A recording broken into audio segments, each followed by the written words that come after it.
A trifecta of Tampa Bay injuries out of week 15. That and more this week on the Footballguys Dynasty Show. And Jordan, what are the positives coming out of this? Because they lost 3 of their biggest playmakers last week. I mean, I think the biggest takeaway is going to have to be that Gronkowski is going to be the last man standing, right? I mean, that's the last man that. Strange to say. Yeah, it's going to be him and Brady, like old times. I mean, and then it's a lot of other uncertainties, and I don't know how you trust it. I guess Tyler Johnson, maybe, heck, Le'Veon Bell, right? Maybe he's the end of the season league winner that we were hoping for a couple weeks ago. But I mean, I think it's Gronkowski, and then do you stream a guy like Tyler Johnson? Is maybe Evans is back sooner than you think? Like, you got to see what the status of AB is. I mean, there's a lot of uncertainty here, and this isn't a situation that I was invested in a couple of win now leagues. I drafted Brady, in a couple of startups, and I've gotten to this point, and now you're like, we've got all the way here, and this is what's going to happen. So, yeah, it's going to be an interesting situation. I think it's going to be better than what we see, and they'll have time to prepare, so it'll be better than what we saw, early this week. Yeah, and clearly no trust. Tom Brady didn't trust anything he had that was out there. Gronkowski misplayed a couple balls. That's not going to help. And when you take away his security blanket, and frankly, Leonard Fournette was everything to that offense. If you have watched consistently the past few weeks, and they haven't been at full force, Leonard Fournette has been the James White of this offense. He's also been the Corey Dillon of this offense. He has been every element of a running back that Brady has had over the years. Just a true workhorse in every sense, and having that faith. And frankly, you would think, if you know me and talk to me all the time, you'd probably think that I'd be all over Ronald Jones.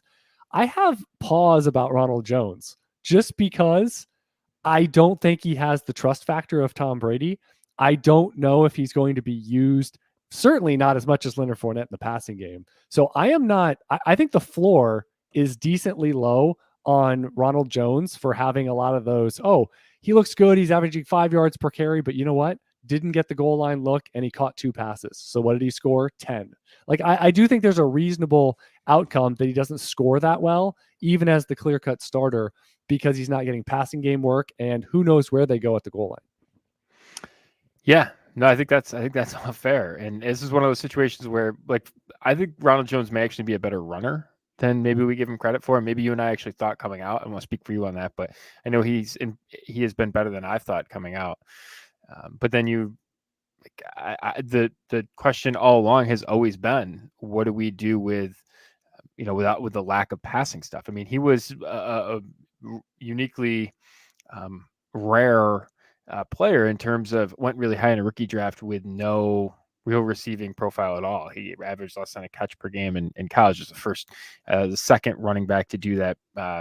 From the first round of a rookie draft ADP perspective, the only other one being Ray Rice. So it's an uncommon profile as it is, and he hasn't really shown. You look at all the grading services, you look at his production on a route run basis, all of those things, and it definitely points to a much lower upside, where with Fournette, you got that in a lot of volume. I mean, I had him against Brady this week, and he gave me a lead over Brady just from 3-yard swing passes. That was a huge part of what he did. So I just struggle to see that out of Jones, and I don't really trust Vaughn either. Right? It's going to be interesting to see how this offense transitions, because I think some really key and big parts of this have gone away.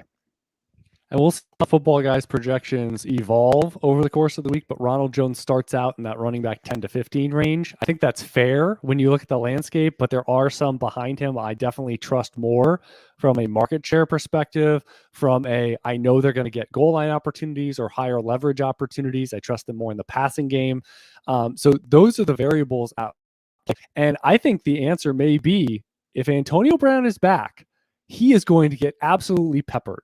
Let's hope this suspension got him healthy, because it felt like he was a week or two away. So he got 3 weeks to get healthy. So if Antonio Brown is back, he's really going to rock right into that Chris Godwin role. That Chris Godwin was basically that trusty short range, yards after the catch, slot centric wide receiver that Brady has fallen in love with and utilized heavily over the years. So that's the one thing that you mentioned. Gronkowski, I think it's Antonio Brown. I think those are the two most stable pieces here. And I love what you said, where again, things went sideways on them. They got shut out. Nothing looked good. There was no catch up or mop up mode at all. Frankly, it was a competitive game if they actually got a garbage time drive to hit. But with a whole week of prep, now we can see, they can put things in that they weren't going to. Fournette, Godwin, not a part of it. And so now Mike Evans as well. Now they can put people in situations. Scott Miller can have a role. Jalen Darden can have a package of routes and plays they're comfortable with. Tyler Johnson. So they are going to have a much better roadmap. Carolina is not a speed bump defense. That's another factor here. I don't trust their offense at all, but you wish almost that the Jets were this week as opposed to week 17, so Tampa Bay could get a little more, get right, get well in terms of their matchup this week. Yeah, I just hope that and Brady ultimately gets the answers to the test, right? I mean, he ultimately, I think, figures it out most of the time. I think that will happen, and I think last week was a uniquely bad situation. It's a bad matchup for them, and everything went wrong. Well, the good news is for Brady, those teams probably had a bye or a decent probability, right? So that's one piece of good news, is that Brady was an elevator of a team in Superflex, especially based on price point, that you say, if you get a bye, that's part of the reason. If you have a couple guys that go completely silent, like you had Evans in there, you had maybe Rhamondre Stevenson, that was another story. And you got Fournette or Evans or whatever. Man, you don't play, like we said, it's an automatic win, and you've never had more comfort than week 15 to 2021 of just being able to sit back and relax with some of your teams with the 5 days of lineups and the injuries, the poor performances, all that. And I still go all the way back. It seems like 2 weeks ago, but even back to trying to track Austin Eckler and what's his workload going to be. And I mean, that was last Thursday, for goodness sake. And we're recording, and this is maybe only the second time ever where we've recorded and there's been a game going on at the same time. We'll have to bookkeep. Yeah, episode 2 of the Footballguys Dynasty Show of games going on while recording. But yeah, I think Brady is one that you can't get cute. You can't bench him. You can't do anything like that, because you know what? You're going to have unsettled and frankly pissed. Sorry, Joe. Tom Brady going into week 16, right? I mean, getting the bad taste of a shutout in your mouth where nothing's going right and you're throwing tablets. Don't put 3 or 4 touchdowns past him this coming week. Yeah, for sure. Yeah, there's a situation I have him and Mahomes, like a league leader in points. And I'm looking at it, and I'm just sitting there today, and I'm like, this is horrible. We're gonna go into this situation, and we've got weapons all over the place on these two teams, and all of a sudden we're gonna be throwing to Noah Gray and Cameron Brate, and it's happening. Potentially, yeah, potentially, So, those are two offenses we are definitely tracking, and yet for the year we got Kelsey going right, and now we'll see if we have him this week.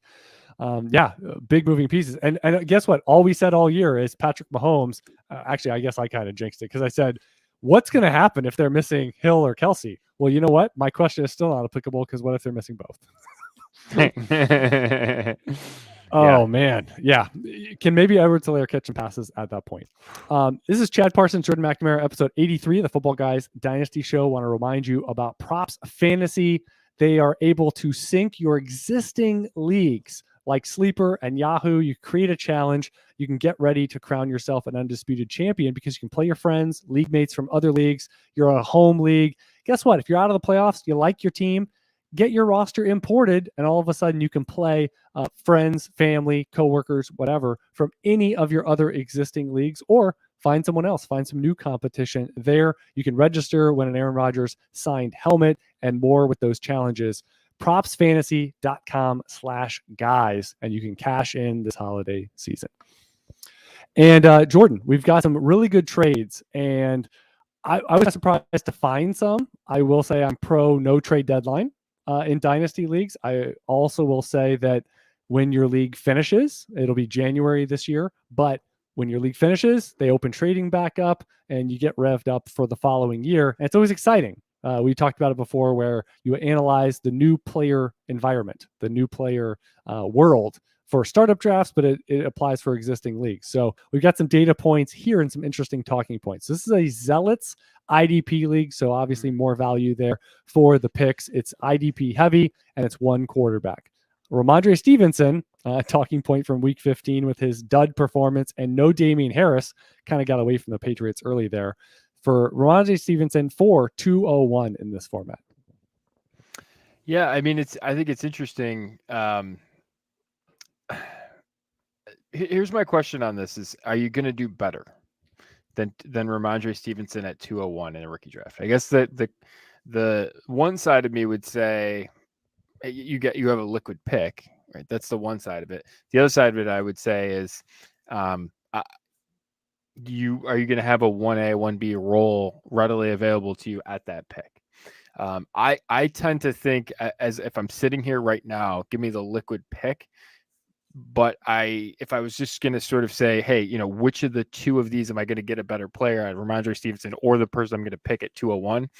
I think it's probably Stevenson. It would probably be my thought as of right now. Stevenson over the running back, you would get likely at 201, wide receiver going from running back, a younger guy that at worst is injury away. He's shown well in his rookie year. And that's the angle I figured you were going to go, which is, hey, 201 is liquid. Is that how I would want to spend the pick if trading the pick? But if I were making the pick, give me Stevenson, which I think is a good clarification. Now, what I will say is, just for the IDP front of this, you get some really good IDP players at 201.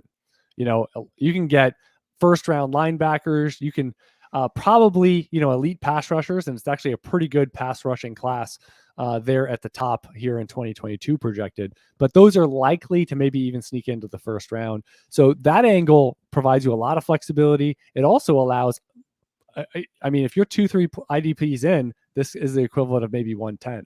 So that's another angle with the IDP part. But yeah, I like Stevenson. Here's what I would say. If he ultimately is a committee if he doesn't overtly overtake Damian Harris in the next 12 months, then 201 is a relatively steep price for an injury away guy or a guy that needs help on his depth chart. So that would be another angle I would mention. Can I follow up on that? I 100% agree with you on that. And I tend to think, if that's how you view him, you can make that bet a lot of different ways. I mean, how many we've made, we should go count, right? It'd be a fun exercise to actually go count and see how many of these guys we've made bet-ons. I bet it's been 40 throughout the offseason. And I mean, you could count. You mean from January till now? It's probably even more than that, but maybe even in season of different bets that you've taken on backup running backs. I tend to think it's more of a volume than it necessarily is this player over that player. I mean, we've seen guys like Darrell Williams. You want to touch depth charts is what you want. How many are you going to have access to? I mean, a few weeks ago, early in the year, it's like, oh, give me a Malcolm Brown share. Well, maybe you haven't been in on Miami in 2 months, but at one point in time you were, or, Salvin Ahmed's for free. It's a Saturday. And let me just get him as the number 2 back and let's see if something happens. And then you pivot off of it. But yeah, I think that volume. So that's why I just think back, I was trading thirds for Gus Edwards or Alexander Madison or, so if that's a third, why would you pay 201 for Stevenson? And here's the other thing. If this season is basically over, you're making a dynasty trade, why would you open up the beginning of off-season trading where who knows what's going to happen? And the next time that this actually matters is 9 months from now. Why would you cash in 201 and say, this is what I'm doing with it? That's the other part. The timing of this is absolutely horrendous. You make yourself illiquid. Right? Up in front of free agency, in front of all, right? What if Stevenson tears his ACL? Right, and goes to 0, right? So next week, and you're not even in the playoffs right now, right? Like, but again, you wait till 201's on the clock, and I bet you can get someone like Stevenson and probably 210. You might just trade back in the second round and get a quote unquote backup running back, someone with that moniker as of May. So that would be the other thing. Just really wait. And again, 201, you can probably get in the offseason, Tyler Lockett, and you might be able to get a lot of quote unquote old wide receivers. So that's the other factor. Yeah. Yeah, 100%.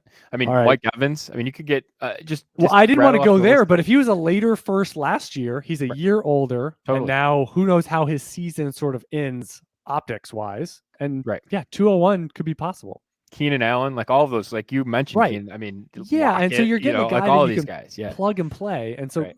so if you stay flexible, and 201 probably looks better, let's just keep going. The time it grows, it's a dividend producing business. All right, so hopefully there's some lessons learned there. All right, next one, 12-team superflex. Here's the feathers ruffling up into the air. AJ Brown, 4 Hunter Renfrow, 22 second, and a 22 third, both of them mid round. Things that make you say, that you wouldn't have thought a while ago. I think the answer is AJ Brown. But listen, I mean, here's the funny part about some of the biases that we can have. If Hunter Renfrow looked like DK Metcalf, what would we think? Right? If DK Metcalf's production looked like Hunter Renfrow, what would we think? Vastly different about the two of them. I didn't know he could run such precise routes. That's probably what people would be saying. Wait, this is the guy with like an 8-second 3-cone drill? Yeah, I just what if Hunter Renfrow looked like AJ Brown, what would we think? You just sort of go back between the two of those things. I'll say this. I think the undersized slot guy is a dangerous asset. So for a lot of reasons, and this is basically the perfect scenario, right? He was effective early. They bring in additional assets to go to try and bolster the offense around him, right? And he's not necessarily meant to be as and then it all falls apart, and then it all falls apart. Hunter Renfrow, right? The DWI guy, and then they had Edwards. And this now is like James White, right? This is like investing in the pass centric only running back. They can have like the perfect Theo year, Riddick, right? Remember the Theo Riddick, James White, all these guys. They can venture their land up into the top 18 one time. Right. They can do it. They can have the magical pony ride. But you know what? There's a big difference between that guy and Danny Woodhead. There just is. Yeah, and that was the thing that got me. I'm rolling over my player values to 2022, and the thing that struck me, I started analyzing Hunter Renfrow, and I was like, for as productive as he is, it's almost a lock to move down. And I was like, this is blowing my mind because it's like a lot of people consider him a core guy, or like, oh, he's gonna be top 30 for the next 5 years. Like, what's preventing him? Thinking he's going to be the next game wrecker. But when you think about it, other than Peyton Manning and Tom Brady, who have really fed religiously and made stabilized dynasty assets out of their slot wide receivers? Damn. I mean, I'm no historian. Where's Adam Harstead when we need him? He probably has 3 guys he could name from 1942, but I can't think of anybody. Right. It's Welker, it's Edelman. We saw Antonio Brown kind of go into that role, Chris Godwin. But the point is, it's a very specified business. And what I don't like is investing in the perfect storm. The perfect storm is happening right now. Darren Waller's out too. I mean, who does Derek Carr have to lean on? Not Brian Edwards, not Zay Jones, none of these other guys masquerading as consistent, stable targets. Like 9 targets in week 15. Zay Jones, is that Zay Jones? Yeah, seriously, a guy that was on the street looking for work. So the interesting part of it is, like one comment, for example, that I wanted to add on here is Brown seems injury plagued and perhaps too muscular for his own body. Renfrow doesn't seem. I've had that problem. I don't know about you, Chad, but I've experienced that problem. Yeah, that was actually written in my high school yearbook. Too muscular for his own body. Renfrow doesn't seem to have that problem and does nothing but get open and catch the ball. Those are valuable skills. Getting open and catching the ball are valuable skills. I will say though, this almost is like a spite trade and sell of AJ Brown. This is like, he's not healthy. He's going through a down year. He's entering his prime window to rip off some quality years. And because he's been hurt, Tennessee's passing game has gone completely sideways this year. All those things. Are you just picturing me, Jordan, of being too muscular for my frame? over and over again. Hunter Renfrow doesn't have that problem. He doesn't have that problem. Exactly. Walk on doesn't have that problem. Hunter walk on Renfrow. Sorry, Joe. Overachiever. Jordan has been laughing, and I've been trying to make it through like a quality host for 30 seconds, trying to pass the ball, and it has not been working. He's not ready to receive the ball. I need a 30-second timeout. he needs a team water timeout. Got everyone. By the way, I just learned, I went to a couple high school games. They have a water break, a specified, it was like 50 degrees out. They have a specified water break, a free timeout during every quarter, halfway through. Yeah. Anyway, so Hunter Renfrow, again, this whole, like, he's going to be, Cole Beasley is a great example, right? He's popped off for some good pockets of time, and he's made it to his mid 30s, but the thinking Renfrow is going to be the next Wes Welker or some 100 reception guy year over year. Like, I will, and this just feels like AJ Brown is a profile. This is absolutely the wrong time to trade for him. And I'll be very interested to see where he goes if he finishes with a whimper here in startup drafts and general dynasty valuation. Can I flip this to something I would do? Right. I actually think this is a Cole Beasley in a second. No. He's on COVID list, by the way, Cole Beasley this week. If you were to get Renfrow in a first and do it out a couple years. So if you got Renfrow and a 2023 first out of this, even if you had to add back into it to the AJ Brown side, I think it's an interesting trade for a couple of reasons. One, you're sort of betting on right. It's a two-way go. You have the potential that Renfrow actually helps you in the meantime, and AJ Brown doesn't make that much of a difference. And you're sort of leveraging your bet against AJ Brown, right? And you're sort of betting, you're arbing the position in the perfect way to do it, to give to the AJ Brown side to do that deal. I think that's a really savvy deal. This doesn't present that level of upside just because, I mean, in a best case scenario, I don't think Renfrow's going to make a top 6 finish, but in a situation like that, you could actually make out better. You could get Renfrow being more productive next year, and you have options here. And if that is actually true, AJ Brown hurts that. It actually helps the quality of that pick be higher. So I think that's a way that I would build that trade and be really interested in doing and pursuing. That would be an angle to it that I would do and be really interested in. Yeah, and just to break that down, I think it feels like, because it's kind of one of the talking points, it feels like I mentioned all the time, but it really probably is only 3-4 times a year. And for people listening, that probably is a good reminder schedule that a two-way go. So we talk about getting something for the now. So can you replicate or get close to the player you're trading away? And obviously it's usually an older player, maybe a situationally valued player a little more, but can you get close enough? And then when you get the pick, ideally a first or something meaningful later on, I guess that could be a Devi player or whatever in other proxy terms. But then if you get it wrong, you still have that to make the trade right. And so when you talk about, okay, AJ Brown, he's a cornerstone guy. If that's the view or that's the value, say, okay, well, I'm going to get older. Let me trade, just to throw out some guys. I mean, if you were to trade that for Lockett or Cooks or someone where you say, can I just get within, we always talk about this in trades a lot of times. It'll be like, well, how many points per game difference do they have to, like, if Cooks could get within, let's just say 2 points per game as like the floor outcome, if that's 17-15 or 15-13 or whatever it is, that or better for a 1 to 2 year zone. And Cooks, I would remind folks, he's going to be 29.0 next year. So not dead, not dead yet, as people want to just write him off. And then that pick in 23 comes to fruition. You have a chance to blow the trade up and win it. But even if you lost it big, Brandon Cooks falls off a cliff and AJ Brown is back and he's producing a top 10 season, you still have the pick to make it even or even win the trade. So just that's a two-way go, is you're giving yourself multiple outs. I think you use the phrase multiple outs a lot, which is the similar construct and phraseology. It's just a different way of mentioning it.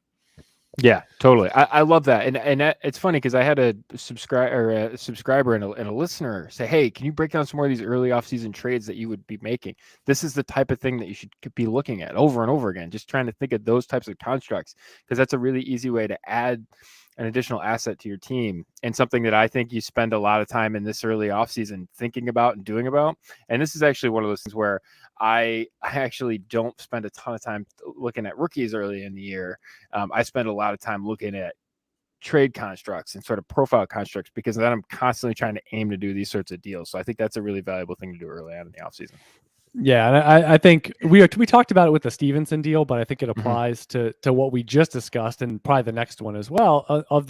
When you get these future picks, it doesn't have to be from now I'm picking 5 picks in the first 2 rounds of said NFL draft. No, it means you can trade those picks at any time. You obviously probably generally want to wait longer to deal those picks away. But when you start thinking of what the pick represents, because if this offseason, let's say you did a trade like this a couple years ago, now the late first, the early second, or whatever, that zone can be picking up a Mike Evans.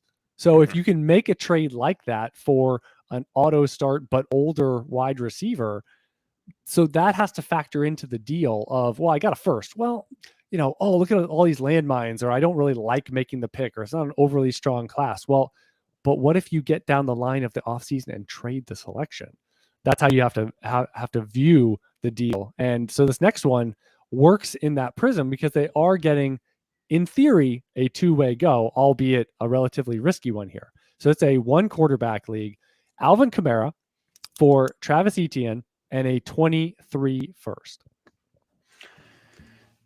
So this is one where I think it has a little bit less upside, because you're not getting the super flex pick. So I think that matters to at least on the margins of that pick. I think this matters a little bit how you view Kamara, right? If you view Kamara as maybe the ceiling's not there, and he looks a lot more like a running back now than he does this PPR, monster that he was early on in his career, where he looks a little bit more like a traditional running back, and coming off of a 11 for 18 game. If you sort of view him in that prism, this is an interesting deal. If you still view him as having top 5 upside at the position, or maybe he has as much upside as Taylor and McCaffrey, maybe he's in that realm still. I think this one can be a dangerous one and can get away from you. I think a lot of it depends on how you view him specifically, in the lens of which you're looking at your team. Etienne's one that, like, in theory, I should really like. The problem is he has a guy on his team that's really good, and James Robinson. He's going to have a new coaching staff, and Etienne's not going to be on scholarship anymore with this regime. And coming back from injury, that some go well and some go smooth. And guess what? In August, he might be taking full reps. But there's also the possibility that we've seen guys before. It takes them plenty of time. And if Robinson runs with that job and it's midseason and he's trying to acclimate and stuff, it turns into a second lost year. Yeah. And that's that. Look at Rashad really Penny, right? Rashad Penny is a story, and I haven't seen how tonight's going. Can you just give me a letter grade on how tonight's going? I don't believe it went well, but I haven't paid. It wasn't my game in market, so. No, I gotcha. Okay. There was markets tonight. I thought they were all they weren't all national games. No. Wow, that's wild. No, okay, they're both on Fox. Wow. Okay, so anyway, but Rashad Penny is a tale of just bank on the pedigree. Hurt early, just bank on the pedigree. And we're talking about the end of his rookie contract, and we're still like, this is probably the most confidence we've had in any singular week in quite some time. And yeah, there's been Chris Carson there. I mean, this is actually a decent example, right? I mean, you're talking about a first-round guy mired in injuries, now TBD on Etienne, but I mean, Chris Carson, low pedigree, team likes him, productive. James Robinson, sound familiar? Yeah. So to pretend like this couldn't be just a mucked up situation for 4+ years, absolutely could be. I'm not predicting it or anything. And obviously Etienne would be, if he's healthy, a darn talented, and high pedigree injury away guy. If he did morph into that, for the next couple of years, a la, AJ Dillon, or just examples like that of guys where you do need to get an injury to ultimately have a lot of confidence for upside. My first thought about this was Alvin Kamara is just another running back in a pretty fascinating 26, 27-year-old bucket this coming year. That's the thing that gets me. You've got Ezekiel Elliott in that bucket, Kamara. You've got Leonard Fournette. You've got Austin Eckler, Dalvin Cook, Derrick Henry's 28. Mm-hmm. Aaron Jones is 27. I mean, that's a lot of production over the last 3 to 5 years. A lot. And are people the Dynasty marketplace going to discount all those guys? Are they going to be selective in who they discount? I mean, because we already know the general consensus is Ezekiel Elliott is done. He's Dunsky. And if you're telling me there's going to be concern about Kamara as well, Fournette's never been an acquired taste. People really like Eckler, but really? Subsized guy, 27. But he may be the safest of those. Like, it's a really interesting. And then it's, as you always said, well, who are you putting up there? Who are you easily putting into the top 10 and moving all those guys down? It's fascinating. And it's like, if you let all those guys go, man, you can make one heck of a 2022, 2023 team. Oh, like in the mid-round startup that you can do. I mean, think of that. You go early at, you get a corner, tight end premium quarterback, you get super flex, you get a cornerstone wide receiver. Like, if you don't just running back until like round 5, but you're telling me you can stack 2 or 3 of these guys. Yeah. Like, so careful. What I say is careful. And if you're going to be selective and you're going to tell me one of those guys is like 2 rounds or 3 rounds ahead of another of the rest of them, or the pack, the peloton, if you will. Ooh, now you're talking about language. So I just think it's really interesting how fickle or selective. Maybe it's based on the finish of the season, who's coming off of injury, all those types of things. But man, like, that whole grouping is a lot of firepower. And I would just remind folks, if you want to fade Kamara, 5 seasons, 5 top 10 adjusted points per game finishes. So fade at your own risk. And you want to say Ezekiel Elliott is horrible? He's one of the best running backs in the last 20 years to this point in his career. End subject. So he's playing through injury. And guess what? We've seen guys play through injury and not look themselves. So I think you need to give a slight bit of pass. Because you know what? People said the same thing about Josh Jacobs 2 months ago. He was playing through injury, and you know what? He looks far better now. Far better. Yeah. And you can still say, oh, well, he's not putting up 30-point games. Okay, well, few guys do. And he looks dynamic, though. He's making guys miss. He's running guys over. He's actually cutting and planting and not looking like a plotter. That'll do it to you. And if you've ever been an athlete in any regard to some low amateur rec level, go try to play on a bum ankle. Go try to play on a bum ankle. I freaking strained my neck through sleeping, Jordan. Oof. And I went out and played tennis on the weekend. And every time I felt like an erector set turning my head. Was that when you were really muscular, or in your present form? That was when I was like 3 or 4 days ago. I was slightly too muscular for my body. And now I've trimmed down. Like, this whole week has been about trimming. Because now I feel like I actually fit into my clothes. Previously, I was like, I'm going to have to get all this stuff let out. I don't even know where the weight room is. Yeah. Yeah. It's like Dwight Schrute. Where is it? This way, this way, this way? I don't know. Have you seen him? Slightly less muscular, fits into his body. This way, this way, this way. I don't. Yeah. So I don't know where we were. I think we were on productive running backs being older. Let's think of another way to view that deal too. I'm sort of this is front of mind with all these. Take out the name for a second, or take out the pick, and just say, instead of using future first, say Elliott, or say comparable running back that we sort of put in that same general tier as Kamara in some way. It's going to be a long tier. I think that's going to be a long tier with a lot of variation in there. All of a sudden that becomes Elliott and Etienne for Kamara, right? That's another way to think about this deal, where if that's the sort of pivot that you do, the same thing with that 201 for Stevenson deal, don't think that there's not a chance that that's a Kamara. Like, that could be one of those running backs at some, or an Elliott. That could be one of those running backs at some point in this offseason where that's the deal. So I do think if you do this deal, maybe you don't necessarily wait and stick at the pick, but you have multiple outs, have multiple ways to go. I tend to like those future firsts a little bit more in super flex because I can go get a quarterback with them. That tends to be how I look at those. If I'm going to trade for a future pick, that's sort of what I'm banking it going towards. So that would be a different way that I would look at it. But I think if you sort of have that mindset in mind, that's a way that you can go to potentially procure some additional value on your team.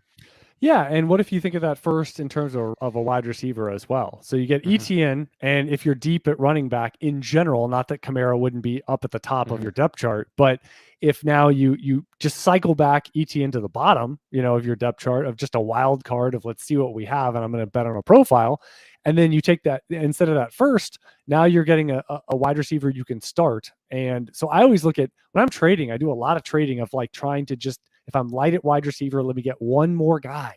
And I think a deal like this where you say, let me cycle out, I trust myself at running back to find 2, 3, 4 guys a week, guys that I can look at for the next 1 to 2 years, but just guys I can look at for next season, in season, just doing it every week. And so that first, if it turns into post trade or during the trade, again, someone like maybe Stephon Diggs is probably in that price point, or Amari Cooper or Keenan Allen, or just a guy that's beyond 26, 27 years old, and I can plug and play.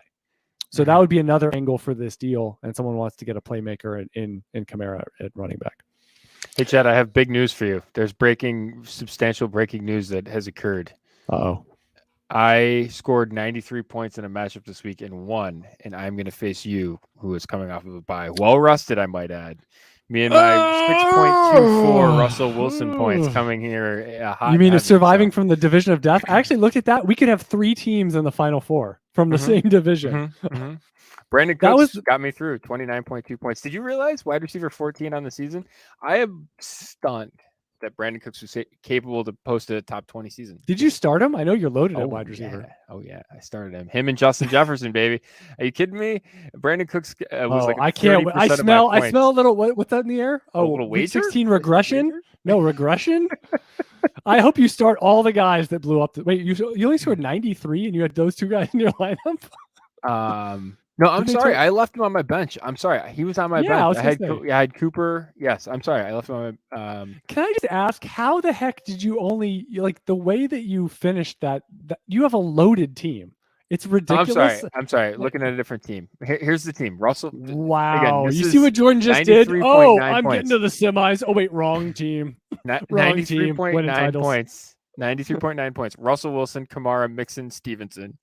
Cooks, Evans, and Justin Jefferson, Mike Gesicki. I benched Barkley. Notably, I benched my highest scorer by a substantial margin this week, Tyler Huntley. So we'll have to see what gets run out at quarterback next week. But maybe I'll have narrator. Jordan doesn't know people don't care about their teams.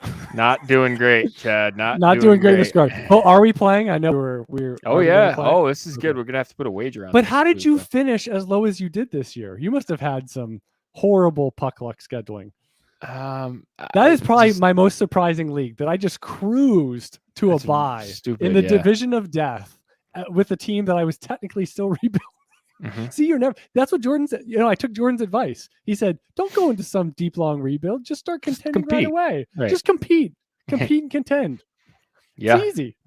I'm not sure how I wasn't competitive in that I'm not league, sure. But you had like the best roster in the league, and you like barely made the playoffs. Right. I just snuck in there. Oh, I made it. And you still might win the title. I got it. Yeah, we'll see. In the division of death. Again, 9-5, division of death. Can we discuss, though? There was some quote. I'm getting in front of you on that. I should have put this in the quote list, but it wasn't from the Shark Pool. Someone was talking about how I'd rather not make the playoffs so I get a high pick, with some potential points thing or whatever. Then finish with 107. After this week, I mean, like, this is a classic example of like all things go to. You could have really, really good teams sitting out right now, and teams that you're like, man, they suck. Like, all right, you're 2 wins away. You're on the verge of cashing. Like, it's a really interesting. Well, that's like our team together. That we've made. I think we've had a first round exit a couple times in the playoffs, and I wouldn't trade it for anything. I wouldn't trade it for not one thing. We had a chance this week. We lost, and you had a 0% chance if you're on the sideline. And frankly, we've done really well with those mid first round picks. I would remind folks. And when you get 2 tight end, you get 2 quarterback going on mid first. Let's face it, a lot of years there's not a big difference between that and a high first. So I guess the optics and the potential chance to trade it, but that would be about it. Mm-hmm.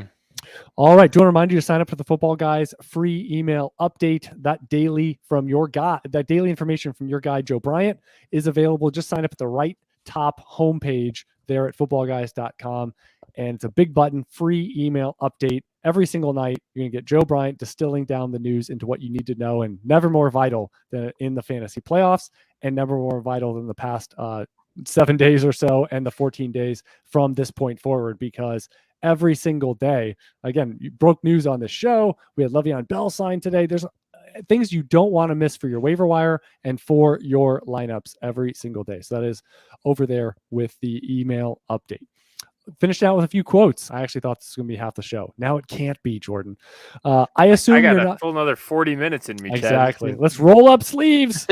let's do a few push-ups. Get more body mass for. I'll Uber order a coffee to me. We got this. We got this. I assume you're not really planning on contending next year. That's what this trade tells me more than anything. So, what do you think about trading into extending your window of? Should you, let me ask you this. You take over a team, you're like, it's got some work to do.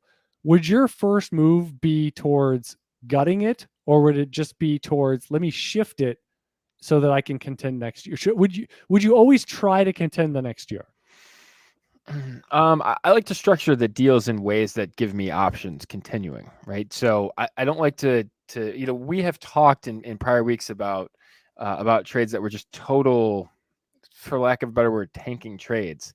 I don't like to sort of roll that way. My thought would be, hey, let's make some trades. And again, if you can make a team that didn't make the playoffs, if you can make it better in a couple of spots, right, all of a sudden, right now you're really improving. If you get some improved production from a couple more spots, right, you're constantly building towards that. And that over the course of an off season, if you do those deals, right, and I had a lot of those deals. I had a couple of key deals that I had 101 in. I think I earned one, and I traded for one that ended up being 101. And based off of those two, I made buys with both of those teams, and that and didn't make the pick, right? That's the key part in that. I didn't make the pick, but use those as assets, and Andrews was part of that deal, and a trade down. Cousins helped me at quarterback. You do a lot of these things. You can do those things over the course of an off season that prior me, Jordan, wouldn't have probably done. Be like, oh, I'll rebuild. We got time. I mean, if you trade the heck out of your team, you can consistently, 10% on each trade, 10% on each trade. And then all of a sudden, like that's actual real players keep adding up when you make those deals. So I would sort of look to do that, but leave open the options, right? So I'm not trading future firsts for, starters, off the bat, but I'm saying, hey, can I make this player into two players, right? Can I sort of execute one of those arbitrage trades?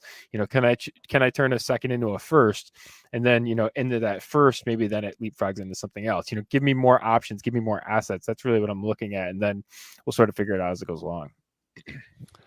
I once completely dunked on a coworker when she said, "Wait, was that sarcasm?" And I deadpanned, "I don't believe in sarcasm." There's no comments needed there. Was it Chad was it you? No, I didn't add this one. We talked about me just putting in quotes that I just wrote today. Next it's like one. You in a wig as the profile picture for the person. Fantasy is 100% luck now. Pretty much zero skill is needed. Anyone can read the info on sites and pick a guy up before you actually had to do work and get rewarded. That's not true at all. I don't believe that at all. I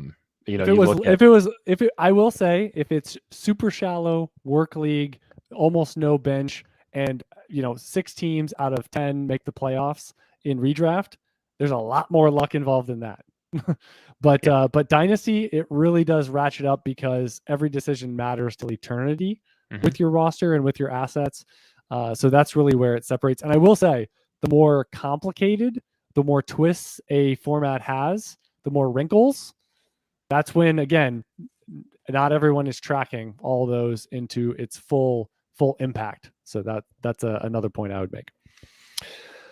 Let's see. It hurts when you were the favorite to win and then lose your bye and regular season award by 3 points, and then get knocked out in the first round. Oh. So by 3 points, you almost had total points champ. You almost had a Oh. bye, and then you lost this week because you played. So painful. Yeah. Yeah, that does hurt, and especially you're probably looking at like a bad division draw there if you lost the point total and you lost the bye, right? You didn't get the second bye, probably because someone on the other, in a different division or conference or whatever got the. That's tough. That's tough. I mean, I was in a points chase for I was chasing someone down. I got pretty close. Like the last 4 weeks, I was like 10, 15 points into them, and I had like 25 to go, and I didn't get there, and I ended up losing this week. So I feel that person's pain. Last thing on a connected question: would you rather reward the aggregate regular season in terms of, hey, let's give some prize money to total points or number one seed, or number one regular season finish, however you want to word that, or division titles or whatever? Would you rather do that, or would you rather find ways to give those teams an advantage beyond a bye week in the playoffs themselves if you're going to have a playoff centric payout? Just abolish the playoffs and play 17-week season. That's what just with all play or total points or all play, all play. I think is a lot of fun. Quadruple headers. Just play everyone every week. There you go. Yeah, exactly. You want to find out who the real team. I mean, I think the argument against that is people think that's you want luck it's and boring and stuff. Like it's boring. It's only interesting if you're. I think it's in their opinion they're playing against a computer. Then you're playing like it's strictly my calculator versus your calculator. Mm-hmm. it's my number versus your number. No, you want it to be you versus the fighting dragons, and it's Tony, and I played against Tony for 7 years. But let's face it, a lot of leagues are online. You may know some of them from other leagues. You may know some of them in person, but it's not your typical home league. And it's like I'm playing my aunt next week. I'm playing my uncle. Like I don't like. And personally, I mean, I've talked to a lot of people where they're like, once I'm in a few leagues, give me some best balls, give me some all plays, give me some different formats. And the different format, frankly, is not your traditional head-to-head and 3 divisions. And here's how the seeding works. And then you get a bye, and then you play 3 weeks of the playoffs. Like that is the traditional method. But more and more, I'm seeing people go outside their box and find new ways, which I'm always in. We can talk about that, in the next few weeks. We can talk about new formats. We can talk about wrinkles that we want to see more, we have seen, and willing to try. No, but I'm willing to learn. That's from Stripes. All right. So, all right. So in this episode, we discussed Tampa Bay up at the top, but really got knee deep into talking about trading strategy, players, and team building, and basically allocation of assets and that timeline. And what I love that we actually have been doing is talking about, if this trade doesn't work, how could we make it work? What's the proxy? What's the pivot? And as always, you mentioned it right there. Yeah, shop.footballguys.com. Perfect Christmas gift. Actually, you're not going to get it by Christmas now, but better late than never. He's rocking it. Let's see it. He's got the Sorry Joe shirt. No, not yet. Yeah. There we go. I have it. I forgot to wear it tonight.